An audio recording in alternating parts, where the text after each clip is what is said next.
That's it? That's it.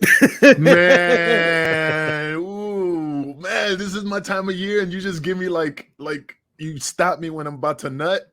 I mean, that's like a stop point. Halloween, bro, my favorite time of the year. I get excited. I watch horror movies. I eat candy, candy corn. I throw it at my daughter. I kick her down the stairs and take her candy and run in the room. It's the best time of the year for me. But welcome to another Wrestling with Tragedy, episode 81. One of my favorite heroes. Well, not my favorite heroes. His dad was my favorite hero. But we're going to talk about the late, great BrandonLee and the incident that happened on the set of TheCrow. But I have my boy John Paws. What? John Paws on my left. Hello. And Piers Austin at the bottom, like he always belongs. Ooh. You know, see, I don't have that savory, like, hey, this is, suntan. I mean, I do say the suntan Superman, but Piers has a very long monarchy. He's like Apollo Creed and, the King of Sting, the Son of SWAT, the King of Monte Fisto, all that stuff. I just can't spit that out. So I'll let him introduce himself because he does a better thing. Then we'll continue with our sponsors. Hey, man, I don't need any special intro, but let's get into those sponsors, Angel. I want the intro. You want the intro? Jesus you want Christ. Your intro or you want my intro? I want your intro, and I want to, throw something for John Paws, the Johnster. It is me, the dad bod god, the bald, the beard, the fucking beautiful Australian sensation, the one and only Piers Austin, and joined tonight once again, the silver tongue lizard himself, the man, the myth, the legend, the two-man power trip, the third man on Wrestling with Tragedy, John the fucking Pos. What's up? Love it. Great intro. There you go, man. See, me, I would have been like, the king of the swing, the man with the swollen colon. I would have came over and say oh, okay, that rhymes. Stuff like that. But I don't have that lingo. But let's get those sponsors going. First of all, we got that Sleefs.com.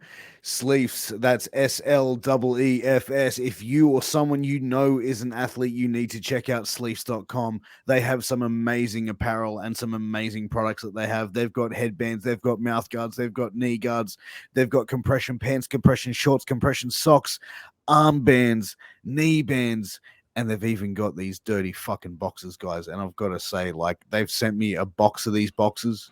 A box of the boxes, a box of the boxes of the boxes. Yeah. And I have to say, I'm an active dude. I run around. I got 3 kids. I go to the gym every single day. I'm out there doing something. These boxes keep me fresh. They stay dry all day long. And guys, check out sleeves.com. Use that promo code MWAPod to get a 10% discount on your final purchase. You don't like me doing health vape. John, pause. Do health vape because you don't like my wording. Health vape. You want a safer alternative? Use health vape. Use that code MWAPOD, MWAPOD. Health vape. It is great. You got some good stuff. You got the Restore, the Vital, the Energy, the Boost. Use the health vape. Don't let Angel say it. There you go. MWAPOD is the code. Pastor, I love how your voice, because it reminds me of WNBC. WNBC. Big Vomit, WNBC. There you go. But yo, dude, my lips are dry because I am so excited, man. I mean, this is one of the episodes that I think I will pop for, not because of the death, it's just because we're talking about the late great BrandonLee, the son of the infamous, my hero. Even you guys don't believe me. Nice. BruceLee. I'm Nice. a huge mark. Huge mark. I got all my collectibles. I just like to put it out there for the fans. So we're gonna talk about his death on the set of TheCrow. BrandonLee was born on February 1st, 1965, to Linda Cadwell Lee and Bruce Lee. He's the sister of Shannon Lee. See, Piers, I know all this stuff, man. It rolls off my tongue like it's silk. The guy was into martial arts. I've seen his movie Rapid Fire, which was a great, awesome martial art movie, but he wanted to veer off. Not saying he was in his dad's shadow, but he just wanted to niche his own groove in the acting world, and that's why he decided to go with TheCrow, and that's where it established his acting chops. How he was, like people were astonished, but unfortunately, there was a tragedy on set. So I'll let you take it from there, whichever guy wants to go first. Well, I think BrandonLee. I think BrandonLee, like, this was one guy who was, since he was able to take his first steps, he was training with his father. He was training in martial arts. I think he was someone who definitely had a love for that, and it was probably instilled. It was instilled in him for a young age, and I think a lot of people, man, like especially guys, they grow up idolizing their father and wanting to be like their father. His father was a superstar and probably one of the biggest stars of his generation. And for being a person who was, Asian in that time frame as well, and being as popular as he was, he was really a groundbreaking entertainer. Bruce Lee. And I think, being able to idolize your father like that, as someone like that, and wanting to follow in those footsteps and carry on that legacy, I think he was definitely doing a stellar job of that before to his passing. No, absolutely. The thing is, I think you're always going to be in the shadow, no matter what. Like, you can go in a different genre, you could go, you can kind of, obviously break into that Crow mold, but he's always going to be in the shadow. Hell, they're still doing documentaries today on Bruce Lee. So, I mean, you were never really going to get out of that shadow, but it was nice to see him try to like carve his own path. And I don't think he would have eclipsed his dad necessarily, but it was nice to see him go in like a different direction. Yeah, but I think you can break out of that shadow and become your own entity in the entertainment business, because look at like Kirk Douglas and Michael Douglas. Even though his father was the infamous Kirk Douglas with the nice cleft chin, but his son really he really bust his butt to give himself his own name. I mean, even though you go, oh yeah, that's his dad, and his dad's a legend, but this guy, he became a legend. So it takes a lot of work. So you're right, you have to fight, and build your craft and become like Charlotte Flair, but she'll always be known as Ric Flair's daughter. But now she's like building her own thing, and now she's awesome. You know what I mean? It's just she's building her own self to a level, but she'll always be associated with her dad, because then they go, man, the apple doesn't fall from the tree. Two great wrestlers or two great actors. It's like Dustin doing Gold Dust to get away from Dusty, to kind of break the mold and get away from that whole thing. Oh yeah, absolutely. But I think it's one of those things as well. Like, it can be I think it can be a benefit, and it can also be a detriment as well for certain people to be a second generation entertainer, or actor, or musician or performer, because I think there's always going to be a level of expectancy of you to perform at the same level of that your parent, uncle, grandfather, aunt, mother, whoever it is, to be at that same level of talent. It's a lot of pressure. No, it is a lot of pressure, because you have, when you look at your child and your child does a facial expression and it goes, reminds me of your father, or it reminds me of your dad, or I mean, he has the eyes of Bruce Lee. Shannon, you could see the features as well. But again, he created his own style. I mean, yeah, he went into the martial art movies in the beginning. I mean, I've seen a lot of his martial art movies from back then, when he fought Bolo Yen, and I forgot the name of the title, but it was a good flick. But then I guess he just wanted to do something besides martial arts. Because again, he would never hold a candle to his dad. Even if he could be the best of the best, but his dad will always be the greatest. He'd be like Apollo Creed. You fight great, but I'm a great fighter. There's a difference. So, I mean, but again, TheCrow, I love TheCrow. I was there I was coming down the stairs from the train station from junior high school. No, from high school. Sorry. I was coming from down the stairs, and I remember somebody told me, yo, BrandonLee got shot on the set of TheCrow, and I ran to the newspaper. And I do have a photocopy of the clip of the day he died in one of my books in my box, which I did look at it months ago.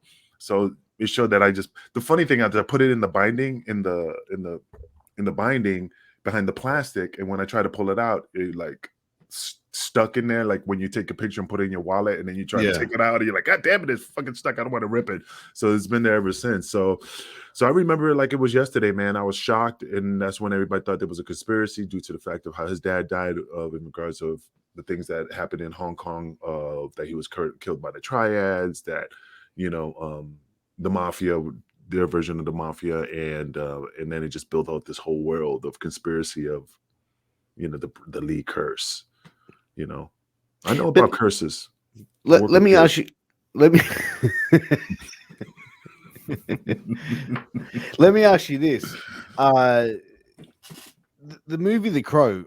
If BrandonLee wasn't fatally shot and killed during the making of this movie, would this movie still be as iconic as it is today?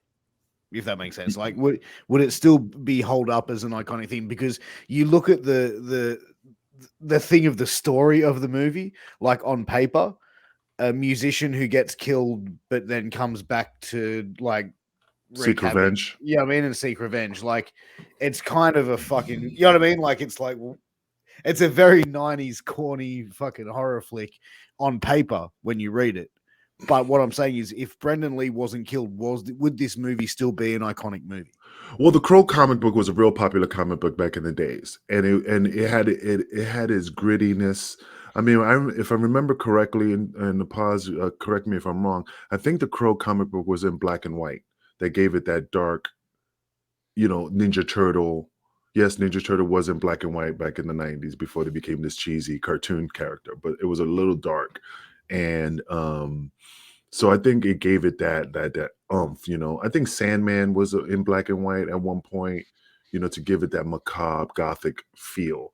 So it had a little bit of a cult following in the comic book world. Now they could have shit on it because sometimes when you transition superhero movies and superhero comic books into movies, which I did see Captain America and Spider-Man and other shitty ass movies before they became better now. But yeah, I mean, I think it would have been, I would think it would have been a cult classic after, maybe it would not have been a box office smash, but I think it would have been later on a cult classic. It's very dark though. I don't think like corny. Like when you see the storyline, you're almost like, wow, this is like dark and like disturbed. Like the guy gets murdered, and then he comes back and he's like vengeance, basically. He's like the dark version of Batman. Like he's he's basically gonna get revenge on all these guys. So to me, it's very dark, very cool. But the story with what happens with him, I think, made it the number one when it first came out. The first week, number one box office, because it had so much buzz off. Like, oh my god, they finished the movie. His family said it was okay to finish the movie without him. I know that he did most of the scenes anyway. It was almost done, but it was almost like, wow, I can't believe his family were like, yeah, release it because of what happened. So I think that initially gave it a lot of interest. I think overall, though, it still would have been a great classic. I love it. I mean, I still have it on DVD.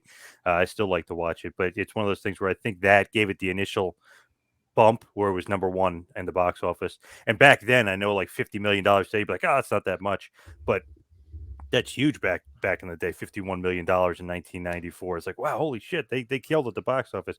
It cost like $23 million or something to make, so they more than, or they well more than doubled their profit. So to me, it was like huge success. But I think the initial number one bump was because of the death and the controversy surrounding it. Well, you know what, Paz? I'm going to knock you off your pedestal. I know you have the DVD. No. I know you have the DVD. Shit. I'm going to do Biden, but I got the VHS. Ooh.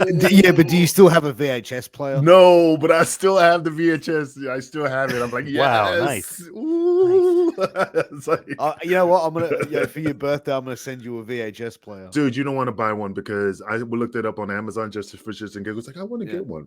And I was like, what the fuck? It was like 700, 900. Like, it's like, whoa. It's weird. I'm telling you, go to Amazon and type in VHS recorder, and you'll be like, no, this can't be right. You got to go to, like Facebook and find somebody's garage sale to get one because it's not even worth buying one anymore. I still have one. I actually have one, but it's one of those converters. It's VHS and DVD. That's what I want. One. Yeah, that's what I want. I still have it. That's awesome. I think my parents have still one or two of them. Yeah, you got to. But I mean, come on. Well, guys, what do you think about the the guy who is Massey. Now I gotta Michael find Massey. Michael Massey. Thank you. I forgot his first name. I mean, how do you think that affected him? You know, I mean, even though he was the guy who shot BrandonLee, even though he was not the one that did the prop. What do you think what was going through his mind? Did it affect his acting career? Did it affect his ability to get work due to the fact that he killed Bruce Lee's son? I actually found out that he took a year off acting following it, and he was actually traumatized by it, which rightfully so. Like, you know what I mean? If you're not a sociopath, you're not a psychopath, you're going to be traumatized if you accidentally kill someone. Yeah, like it even stated, like Michael Massey died in 2016, and I don't believe he ever ended up watching the final cut of TheCrow. Like, he just never could bring himself to watch it, and It's hard. I think that would stay with you to the day that you would die, man. That's PTSD right there, man. You're just reliving, instead of reliving it in your brain, you live it on screen, and then you put the two pieces. It'll be fucking hard, It's, I mean, just to go today's. I mean, look at Mike Baldwin. I mean, Alec Baldwin, how hard can it be that to shoot somebody when you're on the set and you're thinking you're shooting a blank, and then you see that person drop in front of you, and then they're acting, and then you find out that you just plugged a hole and took the life of somebody you just 5 minutes ago were talking to and laughing. I mean, that's fucked up, and everybody's gonna blame you. I mean, you know what I mean? Even though, you didn't do nothing wrong, it was the guys the prop guys, but people go, that's the guy who shot BrandonLee or the director or whatever. Go ahead. It's two completely different scenarios. The one with Alec Baldwin, from everything that I'd heard and what I looked into regarding this, was that it was a mismanagement of props, that they'd actually bought onto the Alec Baldwin site live rounds, and people were firing off live rounds at cans and bottles and shit like that. Also, prior to this, there had the person who was the stunt coordinator, or the not the stunt coordinator, but the say that coordinator. Again. I like how you say it. See, we say coordinator, but you go I can't even say coordinator. Look at that. It's like wiping my ass with silk. Had actually had multiple incidents before due to negligence. The BrandonLee incident, what they had done is they'd taken live ammunition, which is basically the lead tip of the bullet, which is the projectile. They would remove that, and then basically put a different product into it, kind of like, you mean like a primer? Yeah, like a primer. Then instead of replacing the lead tip, which would be the projectile, they would put it like a little small piece of cardboard in there. It's called a swig. Yeah, exactly. So when it would fire, it would give the same sound effect and the same flash effect of a firearm being discharged. What they made the mistake of doing is, when they were cleaning out, one of the the lead clips was actually trapped in the barrel. Yeah. So again, negligence of the people holding it, but under different circumstances there. Oh yeah, man, absolutely. You always got to treat a gun that is always, even if it's unloaded, you got to treat it like it's loaded. You can't be pointing it to anybody unless you're gonna, kill them, intentionally, or shoot them. I mean, that's handgun 101. I mean, I know in Australia, I mean, there's not any, you can't carry firearms, and I mean, I don't even know the rules of going to the shooting range over there. I know there have to be shooting ranges out there, but there's probably a lot of rules and regulations in regards to how to use a firearm. But here in the U.S. of A., God bless America, you have to go to, firearm school. You have to learn gun safety. You got to make sure that, you always clear the gun, pointing it down to the ground, clear, look in the chamber, make sure there's nothing in there. I mean, that's just a funny thing. These are the people that got hired. They're getting paid, like, I'm not saying millions of dollars, but they're getting paid to be experts, to make sure that none of this would not happen. And when you get lazy and think it's a playground, and you go out there shooting live rounds when you shouldn't have anything like that on the set because you want to be fucking Wyatt Earp or fucking Doc Holliday blowing cans out of the sky, and then this is what happens because that's called the word neglect. The thing is, too, though, who is supposed to really be responsible for double checking, triple checking the guns? I mean, is it the prop people? Should it be like the assistant director? Should it be the director himself? Should it be the actor? I mean, who's actually responsible for like double and triple checking the guns? Because it almost seems like there is no double checking. Like, oh yeah, we trust the prop guy. You know what I mean? It's like Usually that should never happen. Usually it's the follow the chain of command. I mean, you know, as you handing, like if I give it to Piers, check it, pause, check it, and as you put it down the line, it's good. Yeah, it'll fall on me, but of course I'm gonna put the heat on Piers, and Piers is gonna put the heat on you, and then you're gonna put the heat on the last person you gave it to because they're the ones that are finalizing the stamp of approval that is good to go. Mm. So, but also what it comes down to when it's a low budget movie, like an indie movie, one of the first things that goes out the window is work health safety, and safety for firearm and safety for construction of set, everything like that, because they don't have the budget to have a safety coordinator come to the set and sit there and go through, or a risk manager to come through and sort of identify and do a risk assessment of the site. So they would just turn around and go, oh, okay, yeah, don't worry about it. They'll bring in, you know, Yahoos probably as well. Yeah, you're a firearm expert. We need a firearm. Yep, no worries. Yeah, they're blanks. Whoops, forgot to take that one live bullet out. Shit. You know, and then that's where accidents happen. Because it seems like, okay, like that should never happen. And it's happened a few times. You know what I mean? Like, how the hell has that ever happened? What the hell is going on these movie sets?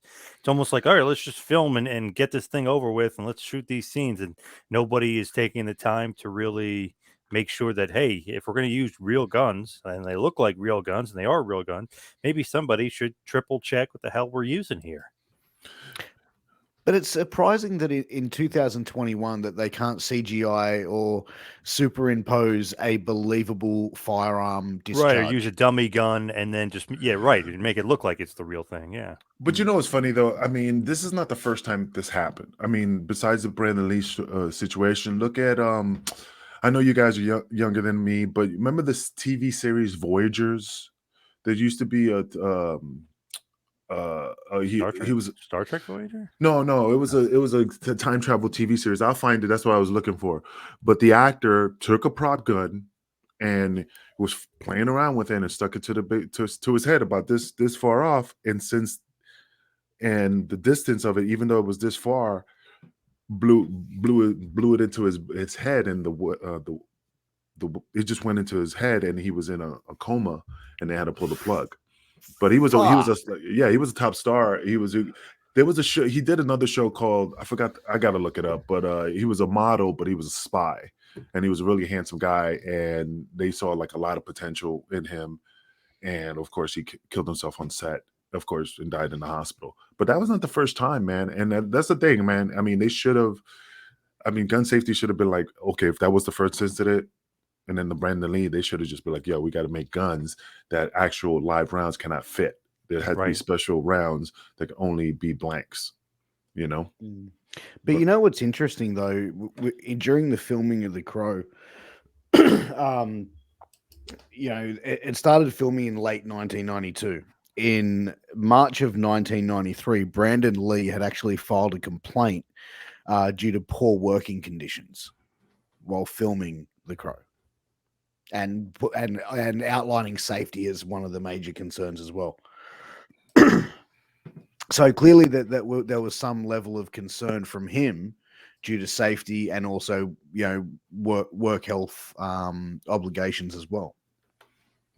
Yeah, absolutely.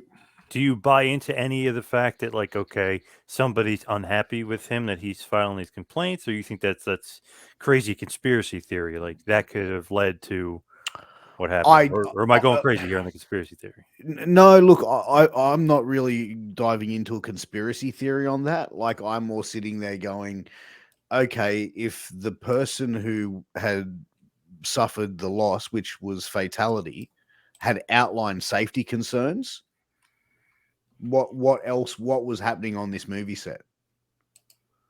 That's what more sort of pings to me. And you got to think 1994 was still kind of like, you know what I mean? It was still kind of a wild time, you know, the 90s. And that to me is like, you know, what was going on in that set? What made him want to complain to that level of safety where he thought, you know, he was concerned enough to make an official complaint?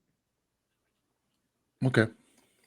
Well, hey, just not to go off topic, but I did find the actor. His name was John Eric Hexum, and he was on the set of a CBS show called Cover Up. And of course, he had the gun, and the wadding propelled into his head, because it was the muzzle flash. The pressure of the muzzle flash caused enough blunt trauma to fracture a quarter-sized piece of his skull and propelled it into his brain, causing massive hemorrhaging. What's the muzzle flash? The Like the initial, the muzzle, the flash of the muzzle. right? That's why if I stuck the barrel of the gun to your head, and the more further I could go out, you could determine how close the barrel. Because if you can have powder burns on your head, you can tell that the barrel is close. It also gives it a star pattern. So the further the barrel out, the less the star pattern in your head appears, and less muzzle burn on your forehead. So if you do this, you could see Right. Okay. the burn and the stuff, but the muzzle flash. But anyway, that's how he died on set. I mean, of course, he had died in the hospital, and they had to get permission from his mother to pull the plug. He was only 26 years old, but he was a promising star. Fuck. So see, I mean, again, this is 1984, October 12th. And that's what I'm saying. It's just, this is not the first time this happened. So And Brandon Lee's only 28 when that happened. So I mean, right in the prime of his career. So it's like conspiracy. These guys are very young and kind of on the upswing. I mean, really, they were saying like this was going to be his breakthrough, where this is like where he starts becoming bigger and bigger and climbing the action hero level. So I mean, 28 years old to die by accident because of negligence of a movie set, nothing to do with Michael Massey, the actor. It was really on the prop guys and the directors and those guys. But it's crazy as hell to think like, wow, like that young to have that horrible of an accident. It's nuts. It's nuts that they could go so young. And it's like, the one thing I want to know is about the conspiracies that, that it was a setup to that someone wanted him dead. What was the reason why that a conspiracy that someone would want BrandonLee dead? Because of the conspiracy and of his dad's death. I mean, like I said, there's just tons of stories that he was murked off by the triads because they wanted a percentage. Because back in those days, just like in U.S. of A., the mob ran a lot of things from the sanitation to construction. So apparently, the story is that these triads they had their hand in it and they wanted a piece of the pie. And Bruce was like, fuck no. And apparently they say that they killed him for that, refusing, their offer, basically. But again, that's just here to say, because again, I mean, the way Bruce Lee died, I mean, I saw so many documentaries, so many autopsy stories. It just was, it was just a condition that he had, So trust me, I'm a huge fan. I know from back beginning to end about his death and his career. Well, what did he take? It was like Egwo or Equa or something, and it had some sort of reaction. Yeah, he had a condition. He also there's a lot of factors. Like he removed his sweat glands because he didn't like to sweat on this set. Also, he thought it was unprofessional. Also, the girl he was supposedly banging, that was the story that she was part of the film for his next movie. He was at her house, and he had a headache. He had a massive headache, which he did end up in the hospital at one point, and they brought him back to life. I don't know how long ago, but something happened where he ended up in the hospital, and they brought him back because it's the swelling of the brain, and they were able to control it. So he had a massive headache. She did supply him that pill.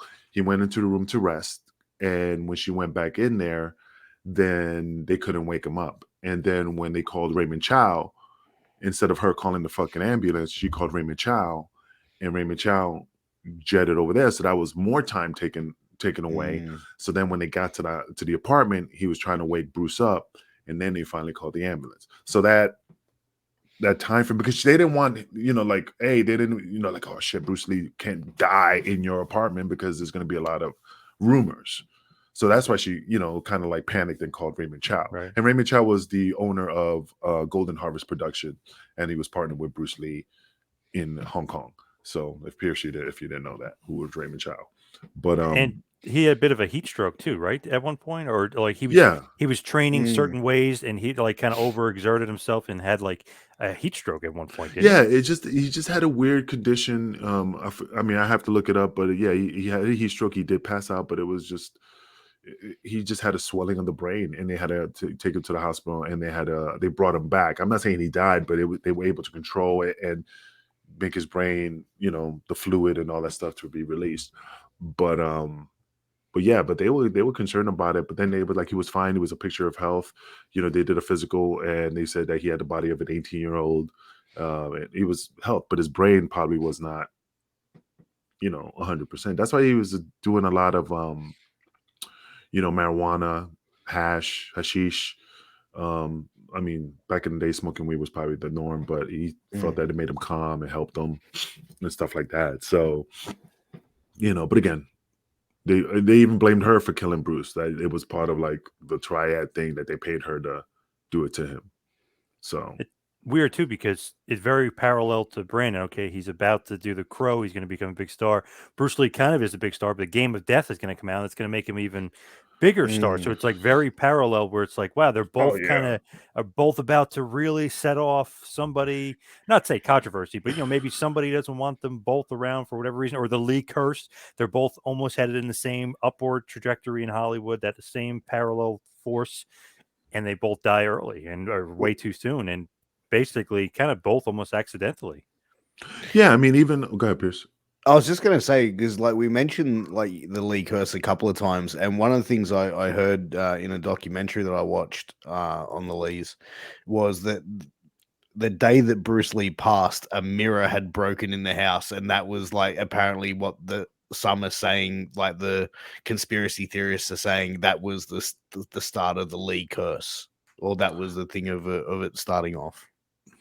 Well, the Chinese is very suspicious, and the reason, because Bruce Lee is named Jun Fan, and Jun Fan's a girl's name, and they used to dress him up in girls' clothing as a little baby because they were trying to trick I forgot the name of the demon, but to trick him, because they will always take your firstborn, and that's how that supposedly, like, if you put the pieces, that's how the curse and the legend of, it's just weird. It's just, but they're very superstitious people. No offense, but back then they were very superstitious in regards to that. But that's why they named him Jun Fan, which is actual girl's name.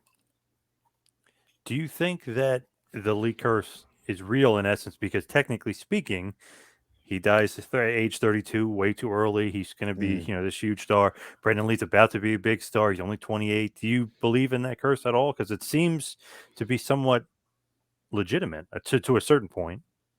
I mean, but any conspiracy theory, you can always you can connect anything to a conspiracy. I mean, look at the JFK assassination with Lee Harvey Oswald, Jack Ruby, the Mafia, Sam Giancana, Fidel Castro, all that, is all connected, in some way. And I mean, that's a massive conspiracy theory. We could definitely do a show about that later during in November. But again, I mean, that's the problem with conspiracy theories. You could connect a lot of things to it and make it like, man, that makes fucking sense. Shit, you could fucking connect the ECW story saying that, Vince paid Paul to shut down ECW because he offered him a job to come on Raw, and it was more money, and he was going to release him from his debt. That makes sense. Is it true? We don't know. It's just like that, Wake up, Piers. I'm awake, Dick. He just like paused for a second, like, this is a lot of knowledge. Shit, Angel's really teaching me a lot of stuff today. Damn. But let's talk about the set. Let's talk about the tragic moment. I'm gonna let Piers, since he did a lot of research, I want to see what he found. Yeah. So, the scene that was going to happen, which was on March 31st, 1993. So they're filming the scene with his Crow character. So this is where his character is shot and killed. So the character walks in and finds his girlfriend being beaten and raped by a bunch of thugs. Michael Massey, who is the character who was written to discharge the firearm or to kill the Crow character, fired a Smith & Wesson 44 Magnum. What model was it? It was a Smith & Wesson 629. Yeah, that's a powerful handgun. Yeah, I don't know anything about handguns, so that's supposed to be like the baddest motherfucking gun. I'll send you a couple of Dirty Harry movies, and you can. I know what a 44 Magnum is because of Dirty Harry. You think that's necessary though? Like on the set, do you really need to have we got to make this look legit, so let's have like a real Smith and Wesson. We'll get the great. Like, is that really necessary? If you think about it, it raises the level of danger for the actors on the set. Yeah, but I mean, you could say that with any movie. So many movies you can name, but do you really need that type of gun or a rocket launcher in the movie From Paris with Love with John Travolta when he came out the car and he shot the tank with the rocket launcher? I mean, it's like I said, it's acting. It's a movie. They were they should have got they should have just rigged that prop gun to make sure that no actual live round can go in it. I mean, that's just common sense. I feel like in the movies, I know it's 1994, but you probably don't even really need to fire the gun. You could almost, you cut to a different shot and then just have the sound of the gun or pretend it goes off. I mean, there's a million different ways to go around it without actually firing the gun. But you know what's funny though? We were talking about firing a gun. Is that I was watching a movie, and it was not a low budget movie, but you could tell it was a low budget movie, and you couldn't tell that they couldn't afford bullets. Because you could see the computer graph of even when the bullets hit the wood, you could see it. I mean, you could tell. It's not like it's obvious, but when you look at it, like, man, those bullet holes don't look like legit. But it was realistic enough, and I think maybe there's a possibility that might happen. That they're going to use more CGI than actual rounds and improve the technology to make it look more believable, and just like back in the old days, add the sound later. Yeah, you ever see Usual Suspects when the Kaiser Soze really goes down and he kills the guy on the boat? They don't show him killing the guy. They go to a wide shot of the boat and you see the circle, the window, and you see the two flashes go off and you hear the boof, boof. Like, that's a clever way of like, okay, I know he just killed this fucking guy on the boat because you see the explosion, you hear the sound. Like, there's ways of making it look good without actually having to do that. Like, have fake bullets, and like you could do it in post, basically. Like the Sopranos when Silvio whacked what do you call Chris Moltisanti's girlfriend, Adriana, when he took out of the woods, and then you see him raise the gun up, and then it's just like goes off into the woods. It's like poof, poof. Right. And the birds sort of fly away. But sometimes again, I mean, that's great, and that's true, that's awesome. But but knowing how directors are, you can't do it with all scenes because they all be like, some people want the action, some people want the visual of think about it. Tarantino. Look at Scarface. Let's look at Scarface, for example. Let's look at the scene where he comes out and he blows the guys away from the door and he's standing on the balcony. Now let's take the scene outside where you see my little friend, and you see the doors and you see the guys on the bottom shooting up, right? Yeah. And then you see Al Pacino fall into the pool or the fountain, but you never see them shooting. You just see him pointing up, and then the next scene he does that and he falls. People are gonna say, it took away, the death, the tragedy of it, to see all the bullets and him taking it and then die. I mean, there's so many people, you know what I mean? It's like, I agree with you, but I just think they'll be like, nah, man, we can't have a carbon copy of everything, cookie cutter type of shit. You know, Craziest thing is like, okay, after like you fire, especially BrandonLee, after they fire and they shoot it, you just think the guy is acting. So no one's even paying attention. Like, oh, he's probably, in dire need of help immediately right away. And they're wasting time because they think like, oh, we just fired not, dummy rounds. And the guy's probably laying there for a few minutes before somebody realizes, like, shit, he's not acting. yeah. Well, that's the thing. When he got shot, he was supposed to fall forward in the Right. scene, but he fell backwards. And they were like, oh, he was fucking around when he didn't get up when the director said cut. So when they went to him, they noticed that he was unconscious, but he was breathing heavily. So then when they finally checked his pulse, he had a strong pulse, a regular pulse, but then it started getting fainter and fainter, and then he stopped breathing. And that's when they rushed him to the hospital. I did not, because since he was wearing black and the leather outfit, there was no, if I recall, I read that there was no blood as far as because I But they could mean, see, yeah. and again, I don't know if the wad had a, I don't know. Again, I don't want to speculate, but wonder why there was no bleeding. But if that projectile went in, and if the wad covered the hole, because this is cotton, it's like, maybe they didn't notice it bleeding. But again, I'm just speculating because I didn't read that. But I'm just saying they didn't see no blood, and then they took him to the hospital, and that's when they finally realized that he was shot. I'm just looking. He was rushed to the hospital, attempted to save his life. So yeah, I mean, like right here, it just says like he's been shot 6 since hours there of was surgery too, right? Yeah, they were like he was, but did not think Lee had been shot since there was no visible bleeding. And then the Baisley took Lee's pulse, which was regular, but within 2 to 3 minutes, it slowed down dramatically and stopped. So why was he not bleeding? You know what I mean? Like, there's not enough meat right here to determine what was the reason why they didn't notice he was bleeding or not. Was the hole covered? Was his outfit? I don't know. They found Do some it in his detective work spine. there. Do Yeah, I some need to. detective work, Angel. Yeah. I know. That's what I got Piers for, man. But I heard that the it was wedged in his spine. I know that for sure. But Unfortunately, yeah, as we said earlier, he was he died at age 28. He was pronounced dead at 1303 p.m. on the 31st of March, 1993. It's 1,300 hours in the U.S. Yeah, but it was 1303, so it was 1:03 p.m.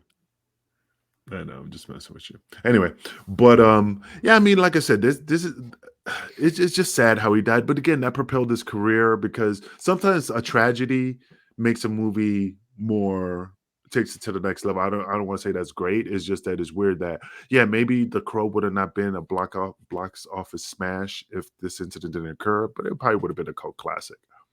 I mean, that's what I think. Do you think BrandonLee would have, like, if he was still alive and his death didn't happen, do you think he would have gone on to be a megastar? Yeah, I think so. I think this would have propelled his career because they say his acting ability was top notch. I think that it would be like a Dave Bautista, or a now I forgot Clint Eastwood's son.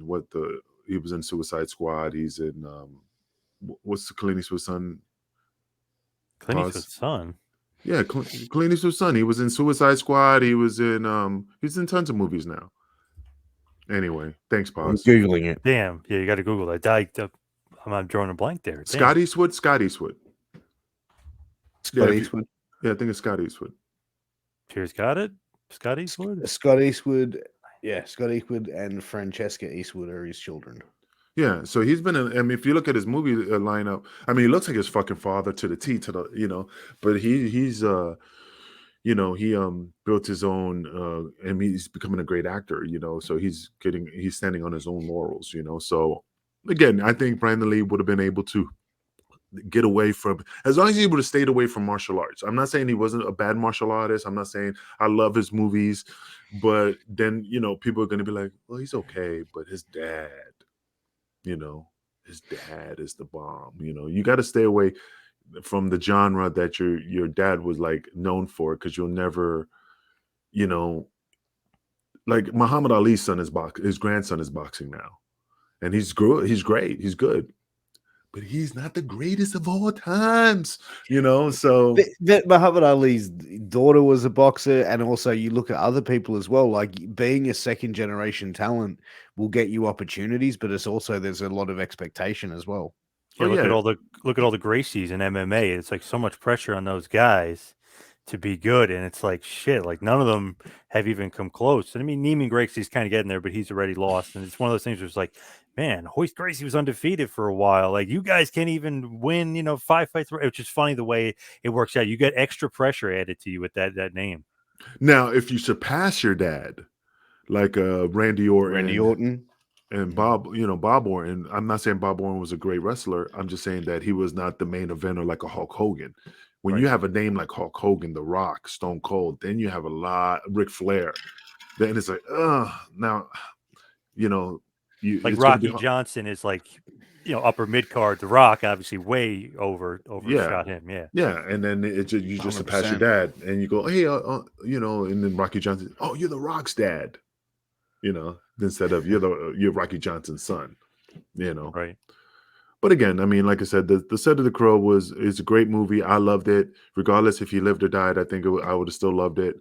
I just think it was again a tragedy, but that it took away a great celebrity from the acting world, because we will never know what he could have done and what he could have been fulfilled. I mean, like I said, there's the curse. He's buried next to his dad in San Francisco. I mean, I don't know, man. It's just One of the things I did just want to mention before we wrap up was Linda Lee, his mother, filed a lawsuit against the production company and named 13 people that would have been responsible for the death. She got some money out of it, I'm guessing. fuck yeah. They settled out of court. Wow. Okay. Undisclosed amount, but it's probably a big amount. And also the thing is that you're gonna sue everybody. You're gonna sue everybody. I mean, Alec Baldwin is gonna get sued. I'm not saying he's gonna get charged, but if he's one of the producers, he's gonna get sued. And then again, it won't affect him. I mean, hopefully he still acts and stuff. But he's gonna get sued. The company's gonna get sued. The production company, the guy who handled the gun. It's gonna be a list of motherfuckers going under the hammer. But Alec Baldwin, he didn't do anything wrong. I mean, yeah, he pointed the gun. It was negligence, but again, it is the chain of command that they pass and say, "Yo, you're good. You're okay." I've heard that Alec Baldwin, when he is on set with firearms, he's one of the safest actors to work with firearms. Like he's very particular, he's very careful, and everything along those lines. Yeah, but the thing is, he's anti-gun, but he's doing a movie about guns. If you're gonna be, I mean, no offense to him, and I like Alec Baldwin, I think he's hysterical, but if you're against something, it's like watching a vegan go, "Hey, if you want to buy top sirloin, you need to go to Texas Roadhouse." Like, motherfucker, aren't you vegan? And you're promoting a fucking steak company, So, Yeah, I feel like if you're like anti-gun, you shouldn't be like, oh well, my character needs the gun. Like you got to be a little bit more staunch against it. You can't just Oh, be man, like Alec, willy-nilly. Yeah, But it's funny. Like I'm an anti-gun person. My wife goes, "But you host a podcast called Shooting the Shit Uncensored, where you got a that's koala with different. 2 fucking guns in the background." I'm like, That's different. That's Yeah. just but the thing is that but again, if Alec Baldwin was against guns, which he is, he should. I mean, he has so many avenues to do different types of acting. You know what I mean? He could, he can pick and choose whatever the fuck he wants dramas, to do at this stage of his life. Yeah, he did the MI6. He didn't have to hold a gun. He was just the head of the department and stuff. So he could still be in movies with guns. It's just that his character doesn't have to hold one. Now he's definitely not going to hold one. Now that motherfucker's going to be like, "No, I don't want to fuck." But can you blame him? Yeah, I know. I'm not saying it is. I'm just saying I know that is going to either affect his career, meaning like he might take a time off and not come back for a while, or he might run for office and try to take guns off. I mean, just so many avenues that he could, go now because it just traumatized him. as far as But the again, Crow, just to kind of like we wrap up or finish up on the Crow. Do you think that Sting playing the Crow character actually helps out this movie a little bit? Because I feel like that almost like reinvigorated the character. Like, oh shit, he's playing the Crow. Because you see him, if you haven't seen the movie, you're like, damn, I got to see this movie because you got this awesome, cool, charismatic wrestler not talking from the shadows, feuding with the Yeah. NWO. But it's almost like, wow, I got to see this movie now. Like, I think that character helped out the movie. Oh yeah, absolutely. It definitely elevated it, a little bit more. I mean, just like when he did the Joker in Impact or TNA or whatever you want to fucking call it at the time, he did that, and then if people go, "Oh, the Joker, let me watch Batman," and and then you see sales go up because he maybe did a good job, and he goes, "Oh, he sucked. Let me watch Heath Ledger's version." And, Right. But the Crow sting has probably been his longest sort of character or version of it. And I think as well, like generations of wrestling fans that have watched Sting, and you think from when he debuted the Crow character, the Crow Sting in what 96, 97, 96, and then and then started going it all the way through to 2021. You know what I mean? All these different fans and stuff like this. Oh, the Crow Sting, and like then they start going down those rabbit holes of going, what's the Crow Sting? The Crow. Click on that. Then they start going there. Oh man, you know how many times every time I do my show, before John showed up, and they're like, "Yo, man, your friend, where's he from? Oh, Piers, he's from Australia. Shit, I gotta watch Crocodile Dundee." And they go and they fucking start watching, and then you fucking, you see the numbers go up in fucking Amazon Prime from all the rentals, because they're like, "I watch Crocodile Dundee, mate." He eats shrimp instead of popcorn. It just fucking living the life, man. That's the one thing. It's funny. Like, Piers, let me ask you a question before we cut off.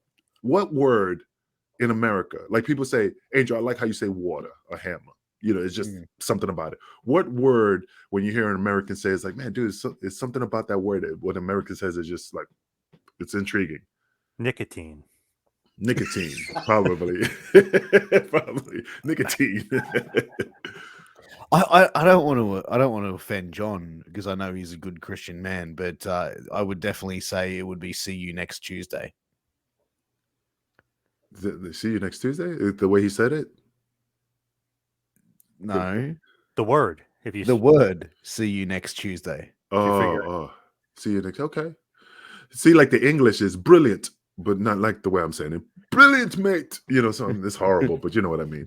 It's just like that's weird, cool. But anyway, man, I'm happy we did this episode. Like I said, a Halloween episode. I'm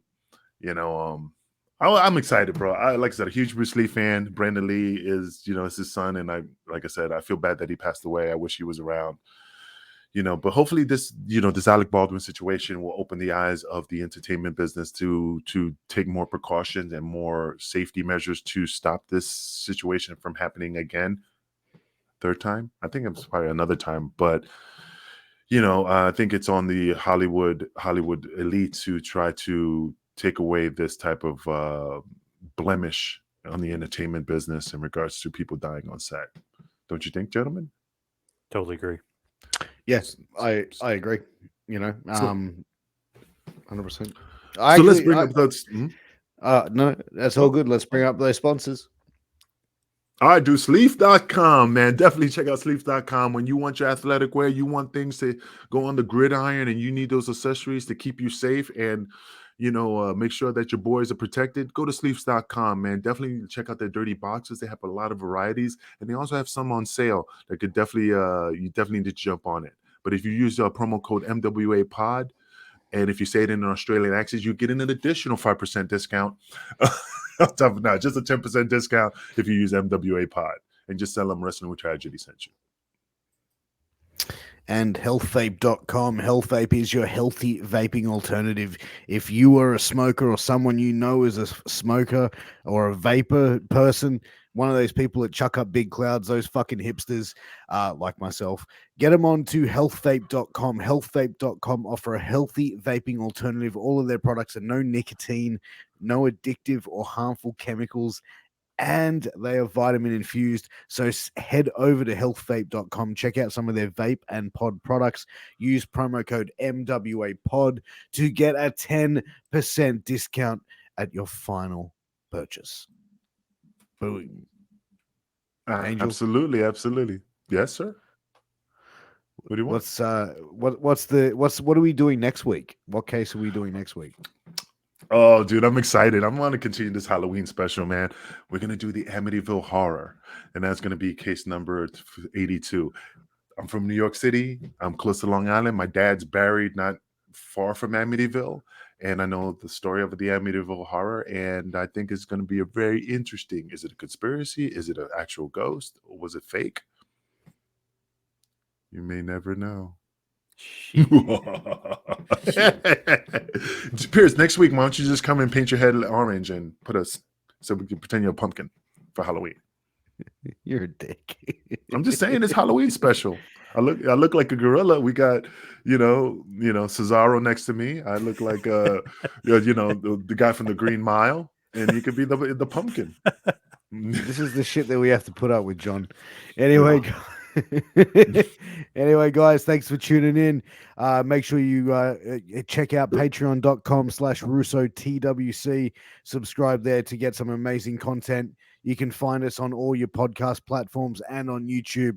Wrestling with Tragedy, your one-stop shop for all of your wrestling tragedies, and also other tragedies that we're starting to branch into now, going through conspiracies and tragedies in the world of history and entertainment.